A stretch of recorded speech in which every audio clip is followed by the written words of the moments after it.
Hey, what's going on, Violet? Here is Daddy and Lucy as usual. This is part three, night three of your bedtime story. So tonight it is The Little Mermaid Dreams Under the Sea. I love you. Alrighty, here we go. Ariel's secret grotto was her favorite place in the sea.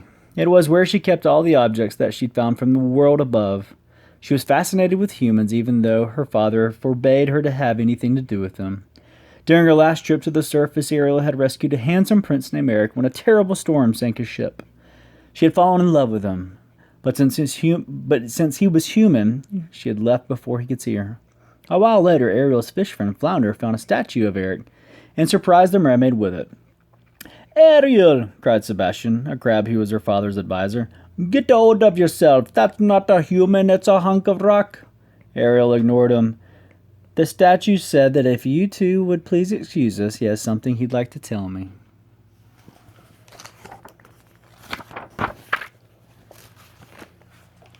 Ariel placed her head on the statue's shoulder and pretended to answer him.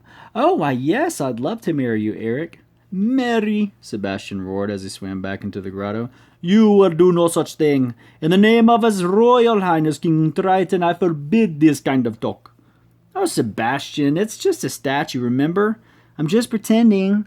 And don't worry, don't tell my father, okay? I just know that I'm going to regret this, Sebastian moaned. We can have the wedding right here in the grotto, Ariel said. There's so much to do. Both of you, won't you help me? Help you with what? Sebastian asked Ariel. Well, to decorate, and it's make believe. Oh, dream weddings are every bit as much work as real ones. Everything has to be just right.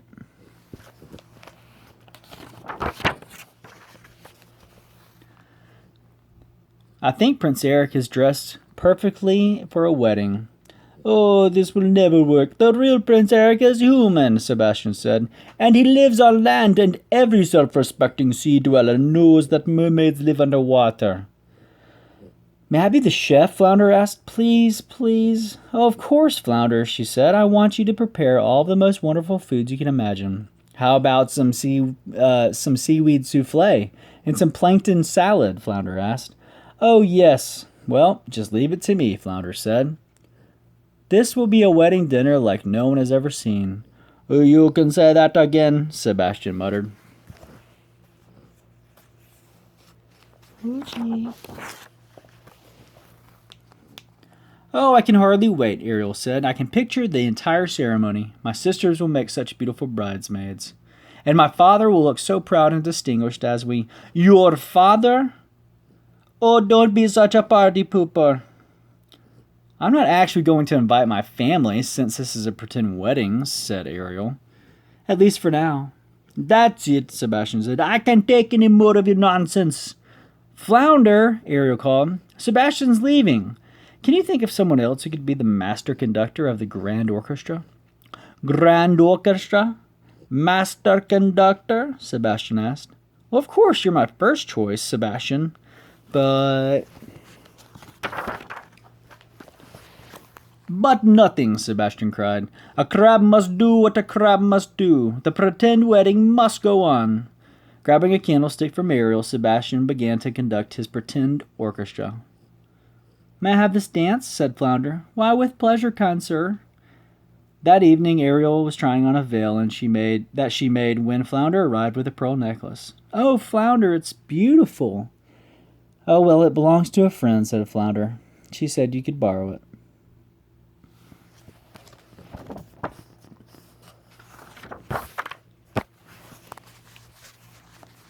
Ariel looked around, and with the shell she used to decorate her hair, she had something old, the veil was something new, and the pearls were something borrowed, and a bracelet she found was something blue.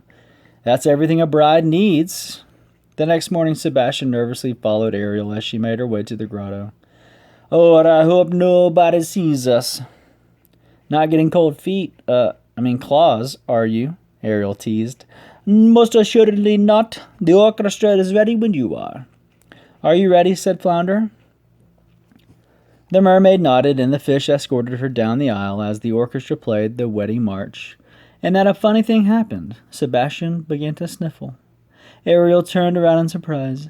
Oh, weddings always make me cry, said the crab with... I don't know why I thought that was funny. And then Sebastian cleared his throat and moved to the front of the grotto. Do you, Princess Ariel, take this statue to be your...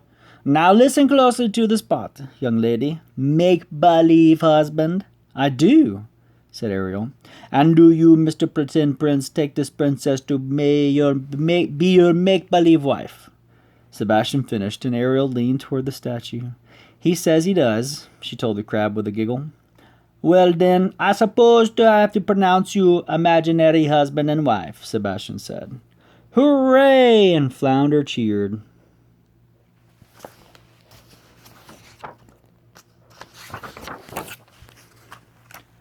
And with her eyes glowing like stars, Ariel hugged her friends. Oh, thank you, this has been a wonderful pretend wedding, she cried. And now I'm inviting you both to my real wedding with Prince Eric. I don't know when or where it will happen, but I do know it will. And it won't matter that there's an ocean of difference between us. Nothing can stand in the way of true love.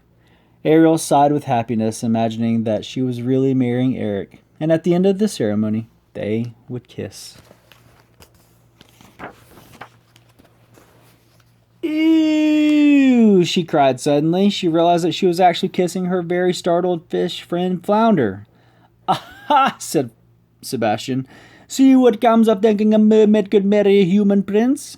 As if that could ever really happen. But Ariel didn't care what Sebastian said. She knew in her heart that someday she and Eric would live happily ever after. Good night. We love you.